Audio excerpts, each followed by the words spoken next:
আসসালামু আলাইকুম ওয়া রাহমাতুল্লাহি ওয়া বারাকাতুহু। দেখেন প্লিজ একটু শুনেন, ওরা ইউটিউবার যারা আছে ক্যামেরাগুলো ঠিক করেই বসে যাবে, একটু সময় দেন। আর হই হুল্লোড় করবেন, সময় নষ্ট করলে লাভ নাই। আমি আরেক জায়গায় চলে যাবো, এই জন্য খুব সংক্ষিপ্ত সময় কথা বলবো। দয়া করে একটু মেহরবানি করে আপনারা একটু ধৈর্য সহকারে কয়েক মিনিট বা কিছুক্ষণ সময় কথা বলবো, আমি বেশি সময় দিতে পারবো না। ইন্নাল হামদুলিল্লাহ নাহমাদুহু ওয়া নাস্তাঈনুহু ওয়া নাস্তাগফিরুহু ওয়া নু'মিনু বিহি ওয়া নাতাওয়াক্কালু আলাইহি ওয়া না'উযু বিল্লাহি মিন শুরুরি আনফুসিনা ওয়া মিন সাইয়্যাতি আ'মালিনা। من يهده الله فلا مضل له ومن يضلل فلا هادي له ونشهد أن لا إله إلا الله وحده لا شريك له. أما بعد فقد قال الله تبارك وتعالى في كلامه المجيد وفرقانه الحميد. أعوذ بالله من الشيطان الرجيم. بسم الله الرحمن الرحيم. لتجدن أشد الناس عداوة للذين آمنوا اليهود والذين أشركوا. صدق الله مولانا العظيم وصدق رسوله النبي الكريم ونحن على ذلك من الشاهدين والشاكرين والحمد لله رب العالمين. দারুন নাজাত আল ইসলামিয়া মাদ্রাসা বালক বালিকা শাখার উদ্যোগে আয়োজিত ছাত্রদের পাগড়ি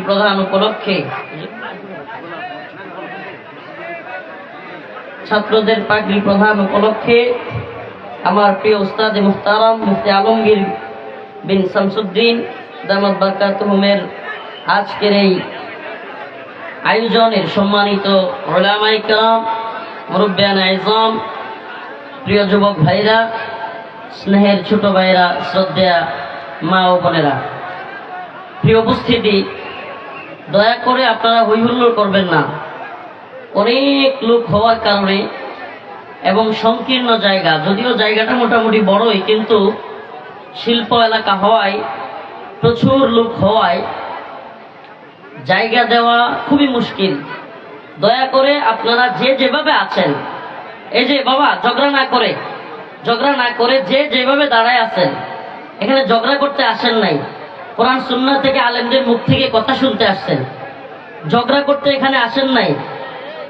আপনাদের উপস্থিতি, আপনাদের জয় উল্লাস কিংবা আপনাদের এই ধ্বনিতে আপনারা যদি মনে করেন আমরা একবারে খুশিতে গদগদ হয়ে যাই, একটু ভুল হবে বিষয়টা।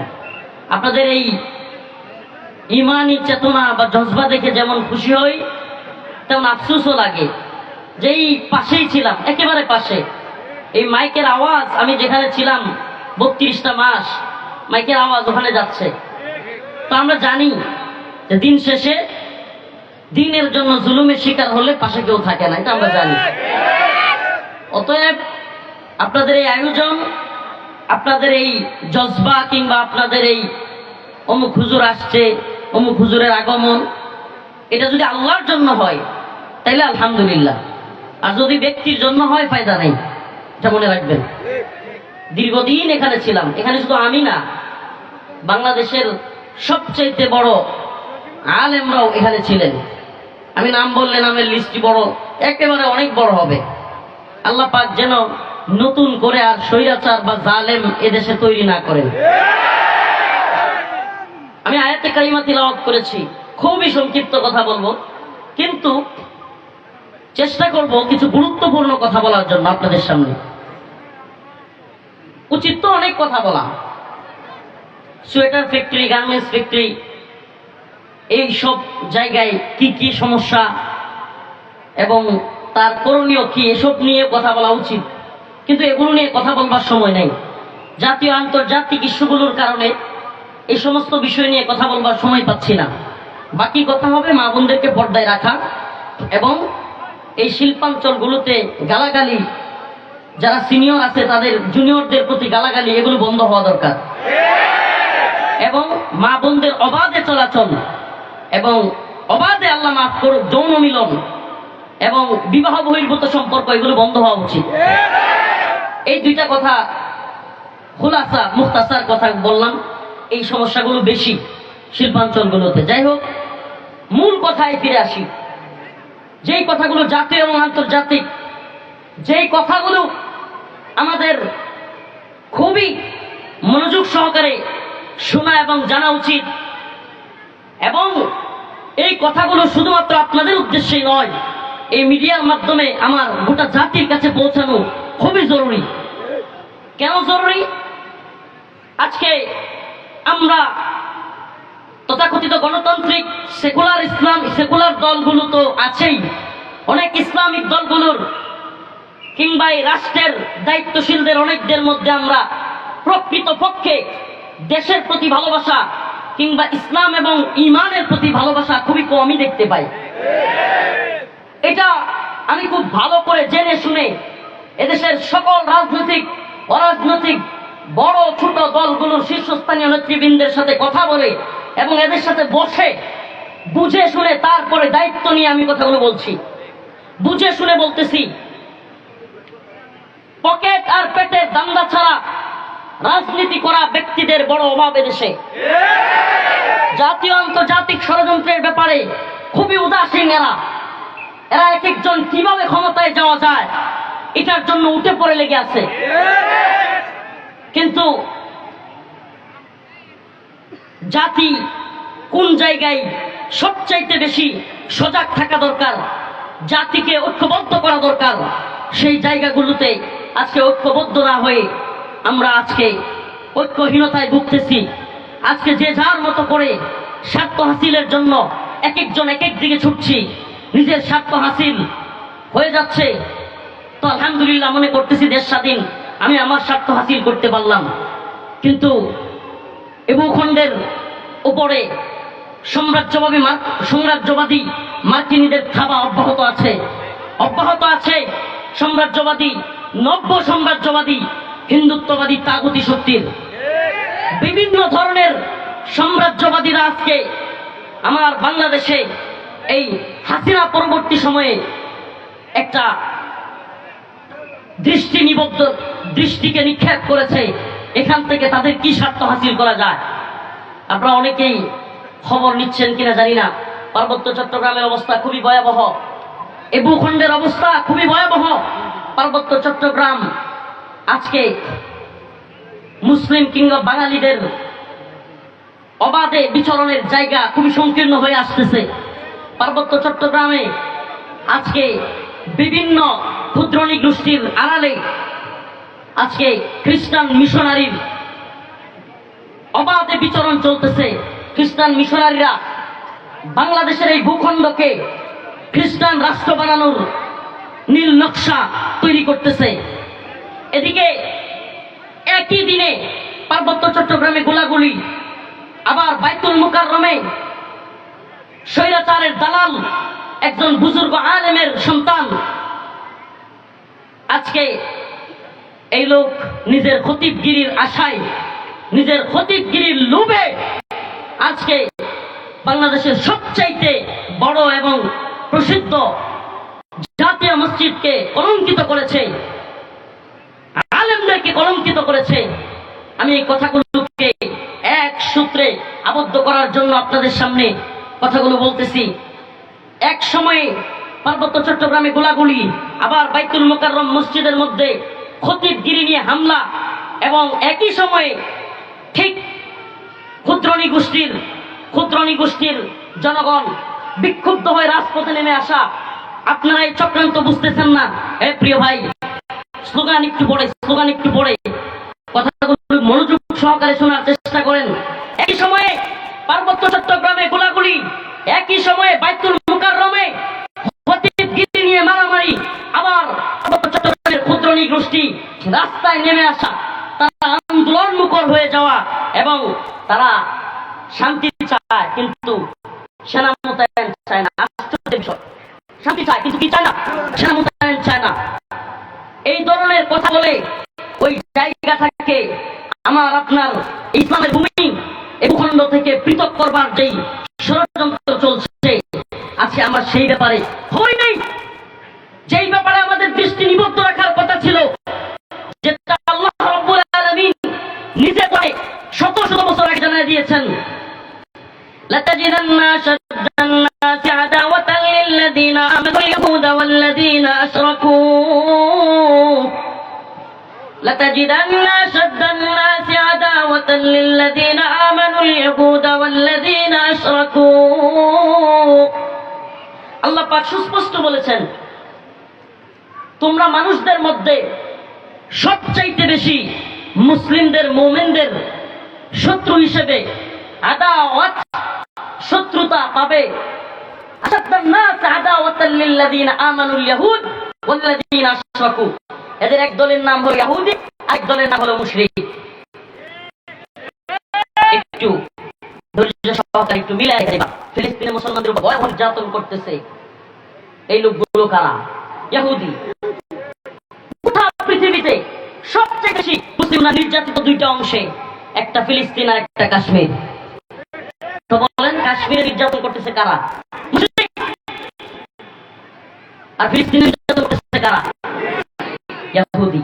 আল্লাহ পাক জানিয়ে দিচ্ছেন, অন্য এক আয়াতে আল্লাহ পাক রব্বুল আলামিন বলেন, ইয়া আইয়ুহাল্লাযীনা আমানু লা তাত্তাখিযুল ইয়াহুদা ওয়ান নাসারা আউলিয়া বা'দুহুম আউলিয়াউ বা'দ ওয়া মান ইয়াতাওয়াল্লাহুম মিনকুম ফাইন্নাহু মিনহুম ইন্নাল্লাহা লা ইয়াহদিল কওমাজ যালিমিন। আল্লাহ পাক সুস্পষ্ট বলতেছেন, হে মুমিনরা, লা তাত্তাখিযুল ইয়াহুদ ওয়া নাসারা, তোমরা ইহুদি খ্রিস্টানদেরকে বন্ধু বানায়ো না। বর্তমান ইসরায়েলকে আল্লাহ পাক সুস্পষ্ট কোরআনের ভাষায় বলতেছেন, বর্তমান ইসরায়েলকে বন্ধু বানায়ো না, আমেরিকাকে বন্ধু বানায়ো না। আল্লাহ পাক আমেরিকাকে বন্ধু বানানোর কথা নিষেধ করতেছেন, সুস্পষ্ট বলেন ইহুদি এবং খ্রিস্টানদেরকে বন্ধু বানায়ো না।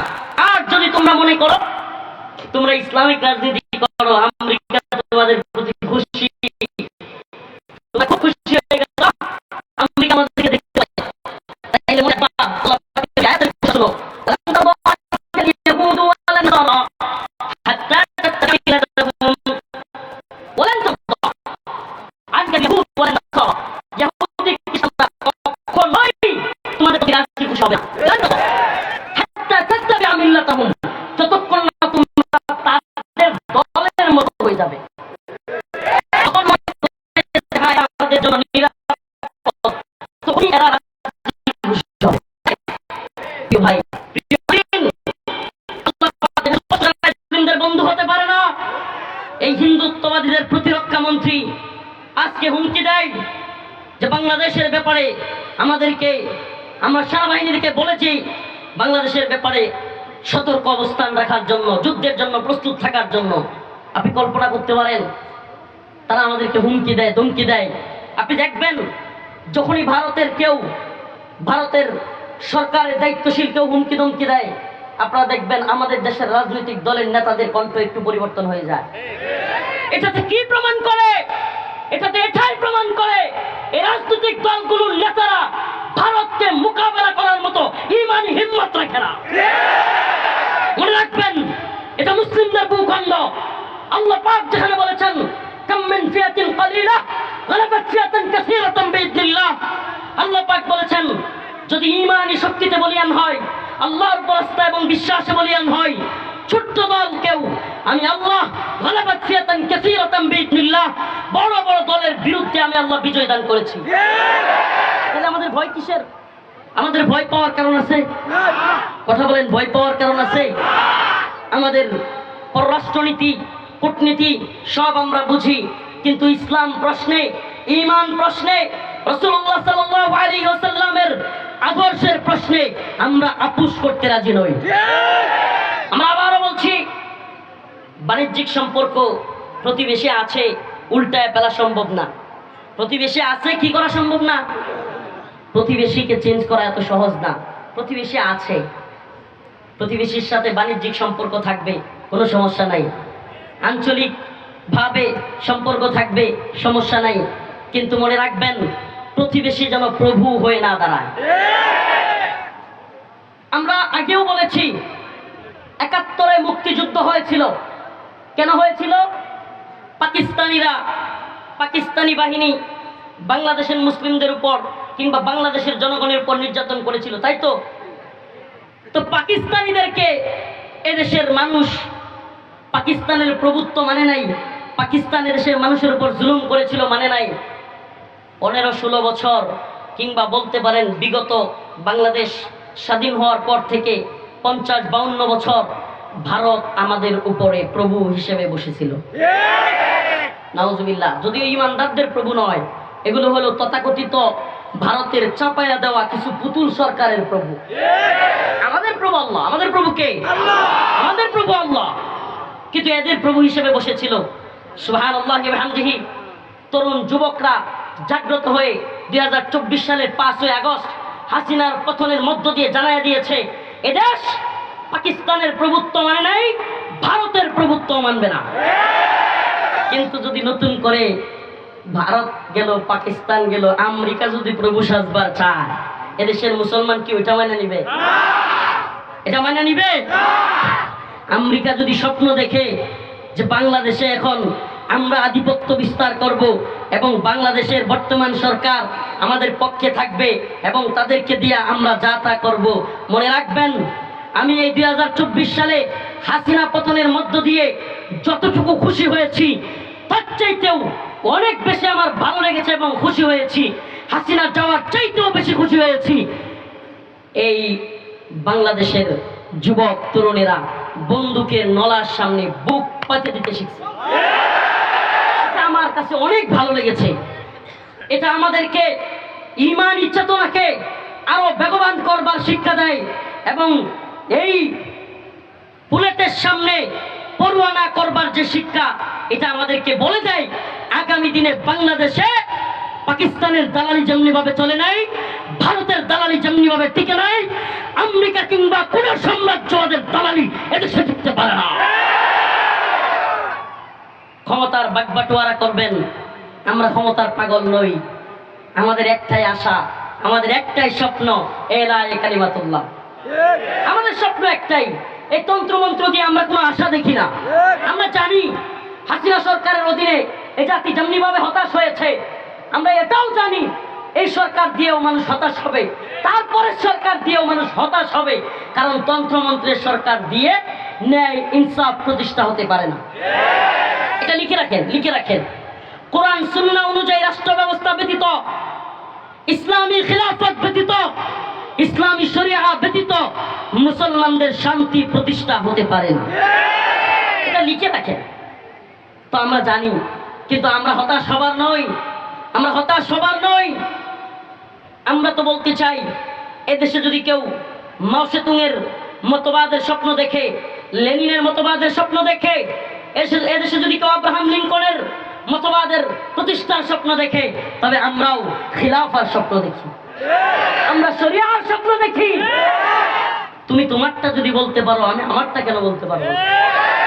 তোমারটা বলার স্বাধীনতা থাকলে আমারটা বললে তুমি জঙ্গিবাদ বলবা, আমিও তোমাকে বলবো তুমি আমেরিকা ইন্ডিয়ার দালাল। তুমি যদি আমাকে মৌলবাদী বলো, তুমি যদি আমাকে জঙ্গিবাদী বলো, তবে মনে রাখো তোমার মৌলবাদী জঙ্গিবাদী বলায় আমার কোনো কিছু যায় আসে না। শত্রু মিত্র চেনো, শত্রু মিত্র চেনবার চেষ্টা করো। মুসলমান, ভালোবাসা আল্লাহর জন্য হতে হবে। কার জন্য? ঘৃণা হবে কার জন্য? আল্লাহর জন্য হতে হবে। মনে রাখবেন, মনে রাখবেন, যদি আল্লাহর জন্য ভালোবাসা না হয়, দ্বীনের জন্য ভালোবাসা না হয়, ঈমানের জন্য ভালোবাসা না হয়, তবে সেই ভালোবাসা মূল্যহীন। সেই ভালোবাসা কি? আপনারা দেখেছিলেন, আপনাদের মনে থাকবার কথা, ভারতের এক কুখ্যাত নারী নুপুর শর্মা আমার নবীকে নিয়ে কটূক্তি করেছিল।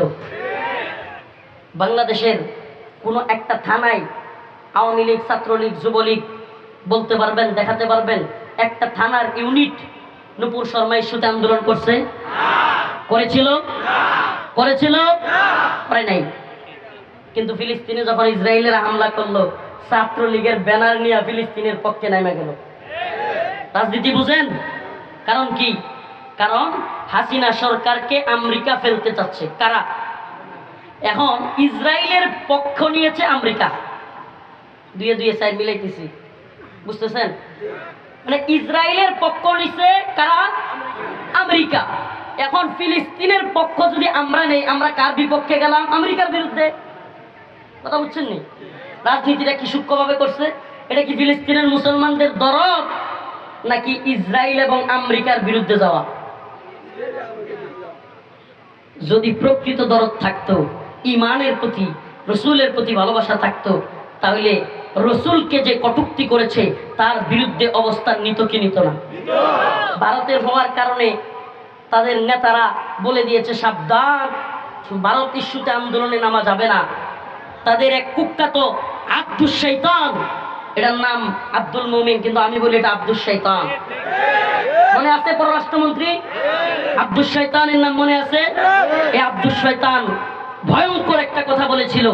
মিডিয়া যেটাকে ভয়ঙ্কর ভাবে দেখাইছে যে আমি ভারতবর্ষের সরকারকে বলেছি ভারতবর্ষের সরকার যেন হাসিনা সরকারকে ক্ষমতায় রাখে। মিডিয়া কিন্তু এটাই দেখাইছে। কি করছে? কিন্তু আরো ভয়ঙ্কর একটা কথা বলেছিল, সেটা হলো ভারতে একজন ভদ্র মহিলা, নাউজুবিল্লাহ, ভদ্র মহিলা একটা কথা বলে ফেলেছিল, আমরা বাংলাদেশে সেই ব্যাপারে আন্দোলন হতে দেই নাই। বলছিল কি বলে নাই? আমাকে বলেন, আল্লাহর নবীকে নিয়ে কটূক্তি করেছে আর সে বলতেছে আমরা আন্দোলন হতে, আমরা মিডিয়ায় প্রচার হতে। কত বড় ভণ্ড দেখছেন এদের মনে। তাইলে রসুলের প্রতি ভালোবাসা আছে? ইসলামী শরিয়ায় একটা কথা খুব ভালোভাবে জেনে রাখেন, সমস্ত ইমাম একমত, সমস্ত ইমাম একমত, যদি কেউ রাসূলুল্লাহ সাল্লাল্লাহু আলাইহি ওয়াসাল্লামকে নিয়ে কটূক্তি করে, ইসলামী শরিয়ায় তার একমাত্র শাস্তি হচ্ছে ওয়াজিবুল কতল। মান সাব্বা নাবিয়ান ফাকতুলু, তার শাস্তি হলো কল্লা থেকে, ধর থেকে কল্লাকে আলাদা করে ফেলা। এটা ইসলামী শরিয়ার শাস্তি। এই ব্যাপারে সমস্ত ইমাম একমত। হালকা মতানৈক্য আছে এই ব্যাপারে।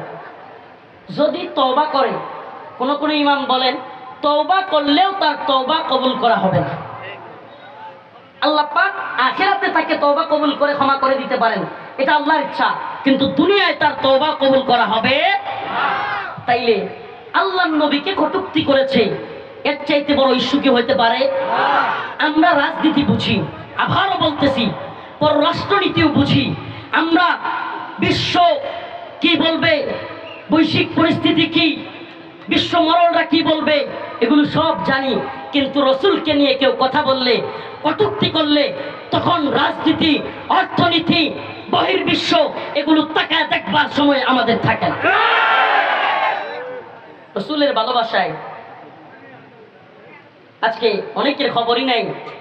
আজকে শাহবাগের নাস্তিকদের পক্ষ নেওয়া সেই নাস্তিক প্রেমী মৌলবী, পকে তার পেটের দান্দাবাজ ফরিদউদ্দিন মাসউদ, এই ব্যক্তিটার পক্ষে লোক পাওয়া যায়, আশ্চর্য লাগে।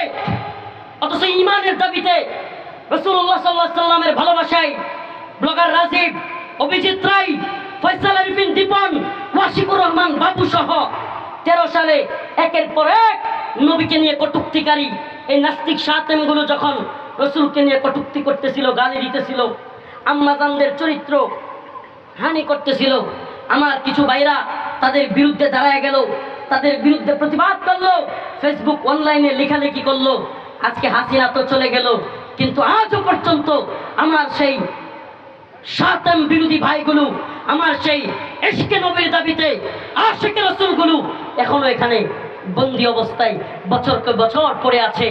দেখলাম না একদিন, আজকে আপনি একজন সিনিয়র দলের এত বড় লিডার হয়ে আপনাদেরকে ভালোবাসি, তবুও কথাগুলো বলতে বাধ্য হচ্ছি। আজকে শাহবাগ প্রেমী ওই নাস্তিকদের পক্ষ অবলম্বনকারী এই কুখ্যাত ফরিদউদ্দিন মাসউদের পক্ষ নেন। ফরিদউদ্দিন মাসউদকে বাঁচানোর জন্য তাকে আল্লামা বানায় দিচ্ছেন।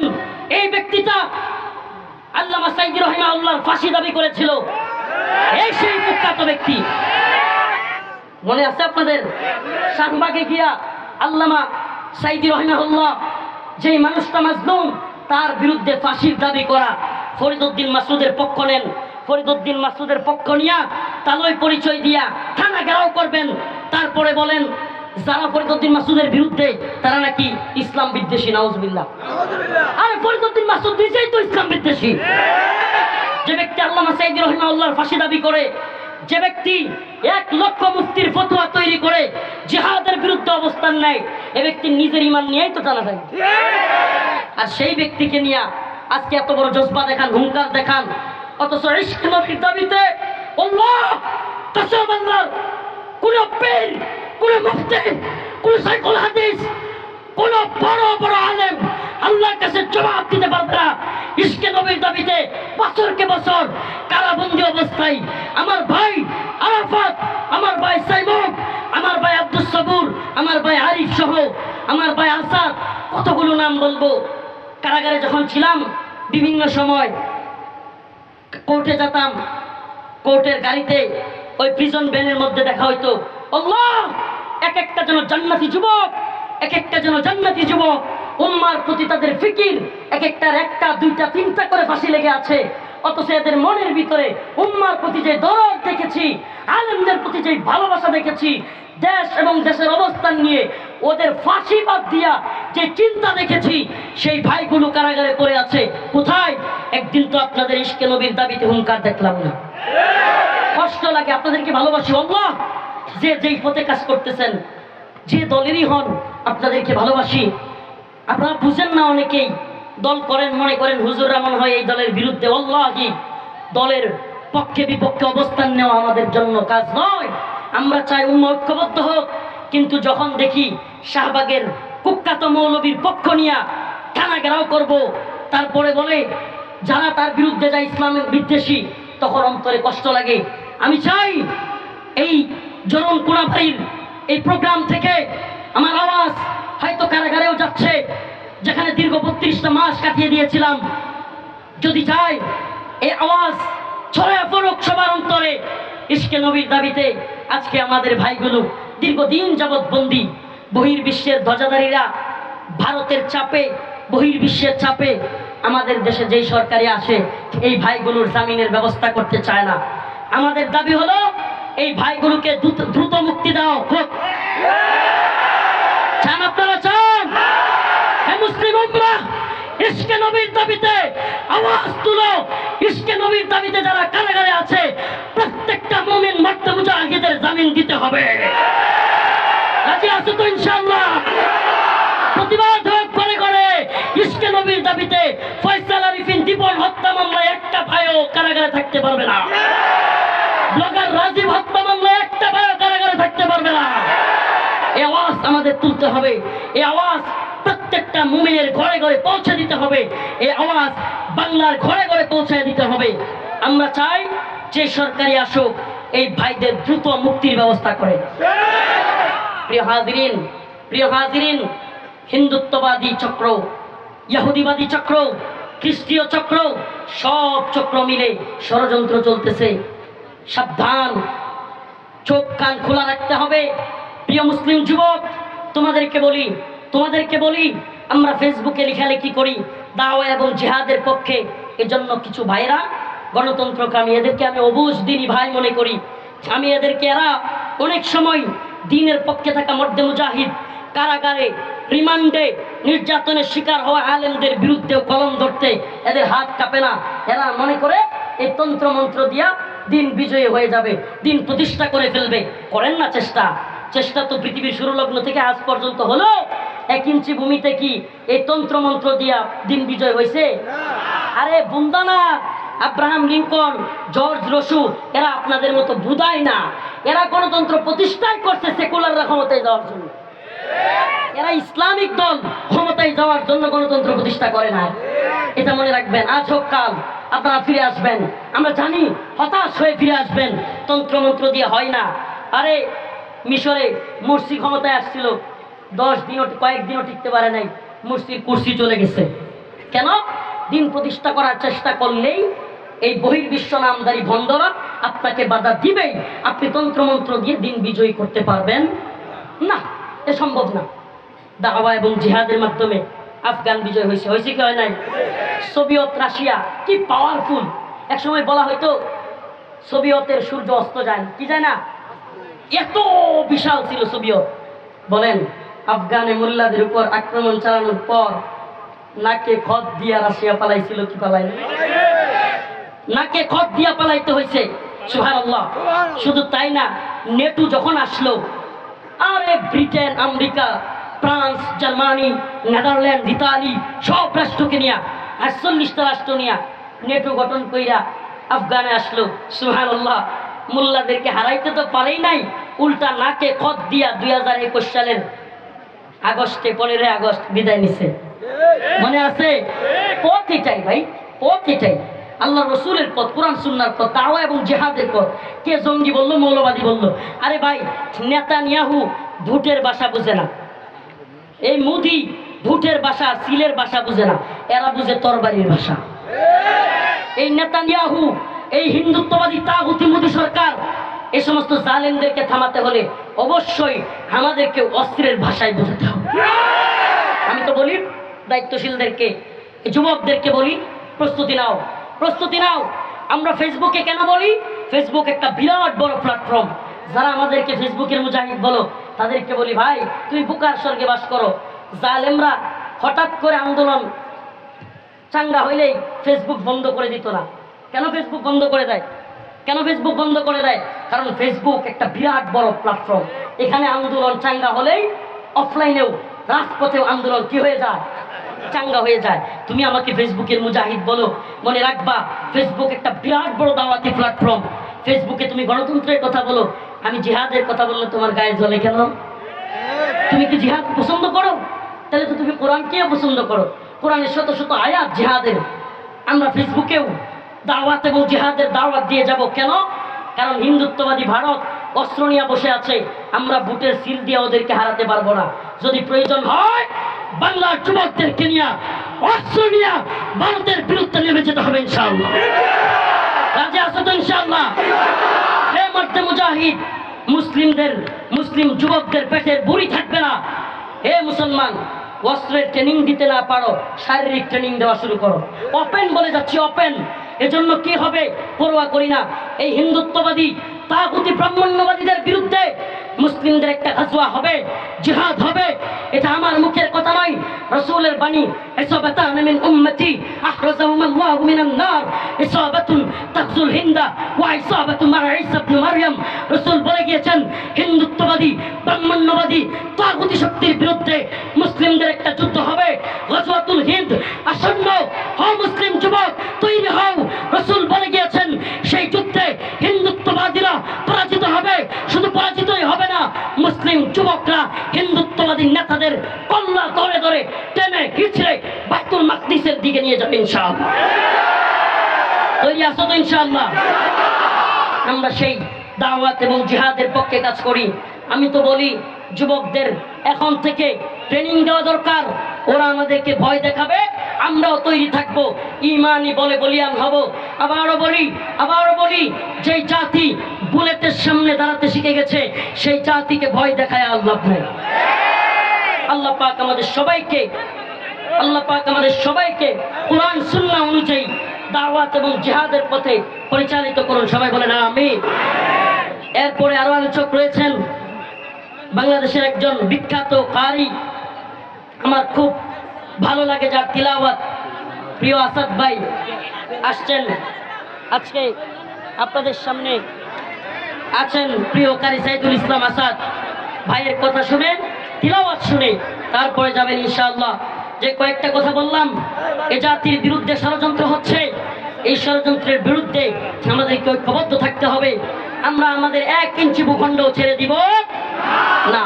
মুসলিমদের ভূখণ্ড রক্ষা করা এটা মুসলিমদের জন্য ফরজে আইন। এই ফরজে আইনে আমরা সবাই শরীক হব। আল্লাহ পাক আমাদের সবাইকে দ্বীনের পথে, দাওয়া এবং জিহাদের পথে পরিচালিত করুন। নাসরুম মিনাল্লাহ ওয়া ফাতহুন করিব। আসসালামু আলাইকুম ওয়া রাহমাতুল্লাহি ওয়া বারাকাতুহু।